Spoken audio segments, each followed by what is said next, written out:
नमस्कार दोस्तों। आज मैं आपके लिए गणित के इंपॉर्टेंट क्वेश्चन लेकर के आया हूं। जिस तरीके से हम आपके लिए ग्रुप डी की तैयारी करा रहे हैं, मैंने एक टाइमिंग सेट किया है वीडियो का। जैसे कि मेरा जो पहला वीडियो है वो आपको सुबह के 12 बजे देखने को मिलेगा, ठीक है, दोपहर के 12 बजे। जो मैं दूसरा वीडियो अपलोड करूंगा वो शाम के 5 बजे, ठीक है। और जो तीसरा वीडियो हम अपलोड करेंगे रात को 9 बजे। तो एक दिन में ये 3 वीडियो कंपलसरी आपको मिलेंगे, जिससे कि आपके एग्जाम में कोई भी रुकावट ना आए और कम समय में ही आपकी तैयारी हो जाए, ठीक है। जिसमें मैथ्स और रीजनिंग की वीडियो मैं अपलोड कराऊंगा। अब देखिए प्रश्न क्या कह रहा है, दो क्रमांगत संख्याओं के वर्गों का अंतर 37 है, तो बड़ी संख्या बताइए, ठीक है। बड़ी संख्या सबसे पहले हमें बतानी है। मैं यहां पे बड़ी और छोटी दोनों निकालने का तरीका बता दूंगा। आपको करना क्या है, जो आपके पास में अंतर दिया गया है वर्गों का, ठीक है, अंतर जो दिया गया है आप उसे लिखेंगे। अंतर है आपके पास 37। अगर आपको बड़ी संख्या निकालनी है तो अंतर में एक जोड़ के 2 से डिवाइड कर देना।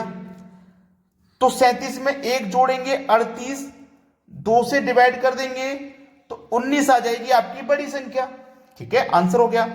अगर आपको छोटी संख्या निकालने को कहे तो जो अंतर रहेगा उसे लिखना। बड़ी संख्या को निकालने के लिए एक जोड़ के 2 से डिवाइड करते हैं, छोटी को निकालने के लिए एक घटा के 2 से डिवाइड करते हैं। 37 में से एक घटा दो 36, अब कर दो 2 से डिवाइड तो आपके पास आ जाएगा 18।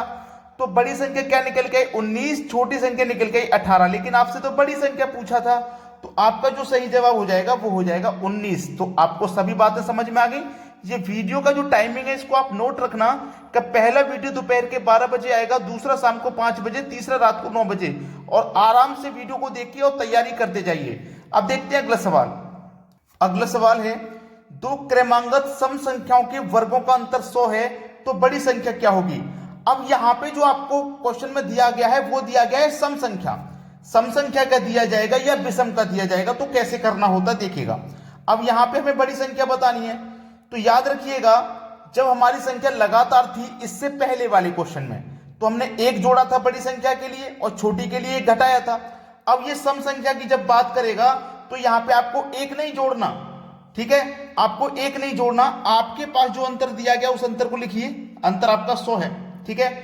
जब बड़ी संख्या पूछेगा सम का क्वेश्चन हो तो आपको इसमें 4 जोड़ना है और 4 से ही डिवाइड करना है। तो 100 में 4 जोड़ेंगे 104 और 4 से ही जब डिवाइड करोगे आप तो 26 बार में डिवाइड हो जाएगा, यानी कि बड़ी संख्या 26 होगी।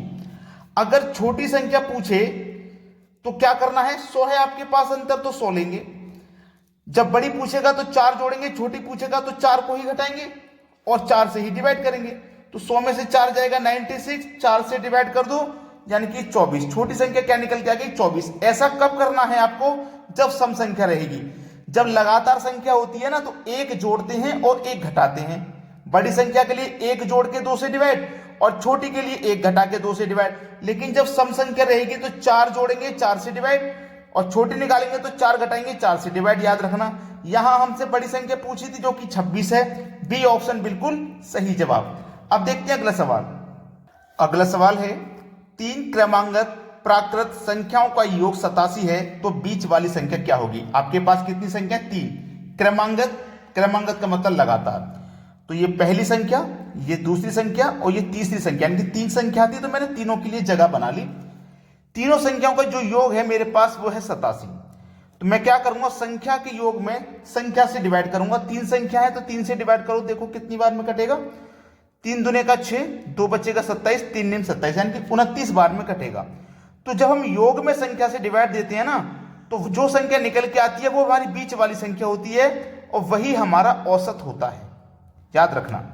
तो मेरी बीच वाली संख्या कितनी हो जाएगी 29। अब संख्या जब लगातार है तो 29 के बाद में 30 आएगा और 29 से पहले 28 आएगा। तो हमसे पूछा है बीच वाली संख्या, तो बीच वाली संख्या तो हमारी 29 ही रहेगी, यानी कि बी ऑप्शन इस सवाल का बिल्कुल करेक्ट जवाब है।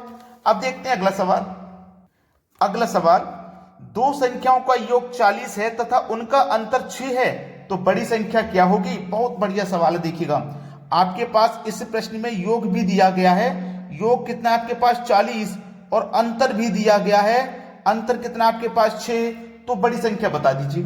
यहां पे बड़ी संख्या छोटी संख्या दोनों पूछा जाता है तो मैं दोनों ही बताऊंगा। पहले आपको बड़ी संख्या बतानी है तो क्या करेंगे, जो योग और अंतर हैं दोनों को जोड़ लो, 46 हो जाएगा। दोनों को जोड़ के 2 से डिवाइड कर देना, यानी कि 23 आपकी बड़ी संख्या हो गई, आंसर हुआ। बड़ी संख्या पूछी थी, 23 आपका आंसर हुआ। अगर छोटी संख्या पूछे तो क्या करेंगे, जो आपका योग है उसे लिखेंगे, जो आपका अंतर है उसे लिखेंगे। बड़ी संख्या निकालने के लिए दोनों को जोड़ के 2 से डिवाइड करते हैं, छोटी निकालने के लिए दोनों का अंतर करके 2 से डिवाइड करते हैं। तो दोनों का अंतर मैं करूंगा तो कितना आ जाएगा, 34। अब 2 से डिवाइड करूंगा तो कितना आ जाएगा भैया, 17 दूनी 34 यानी कि 17। ये छोटी संख्या निकल के आ जाएगी।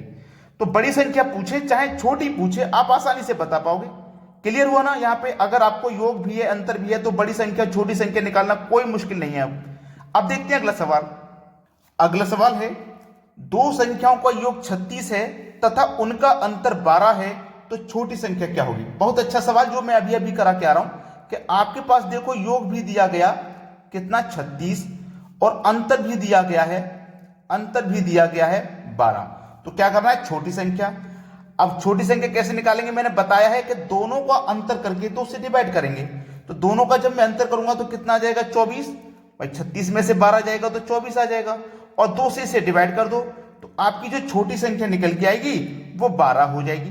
ठीक है, बी ऑप्शन बिल्कुल सही। अगर बड़ी पूछ लेगा तो क्या करेंगे, जो आपके पास योग है 36 उसे लिखना है और जो अंतर है 12 उसे लिखना है, दोनों को जोड़ना है। दोनों को जोड़ेंगे तो देखो 48 हो जाएगा, फिर 2 से डिवाइड करेंगे तो 24 आपकी बड़ी संख्या हो जाएगी। लेकिन बड़ी और छोटी निकालना मैं आपको बता रहा हूं, और यहां पे केवल छोटी संख्या पूछी गई थी जो कि 12 हमारा सही जवाब है। क्लियर हुआ ना। अब देखते हैं अगला सवाल। अगला सवाल है, दो संख्याओं का योगफल तथा गुणनफल 11 और 18 है। देखो योगफल, योगफल कितना 11 और गुणनफल,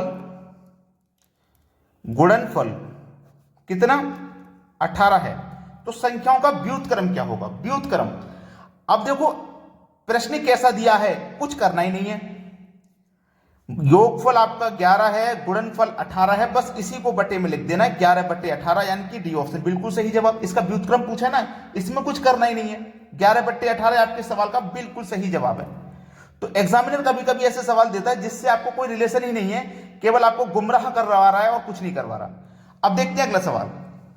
अगला प्रश्न है, यदि दो संख्याओं का अंतर तथा गुणनफल 5 और 36 है तो इनके व्युत्क्रम का योग क्या होगा।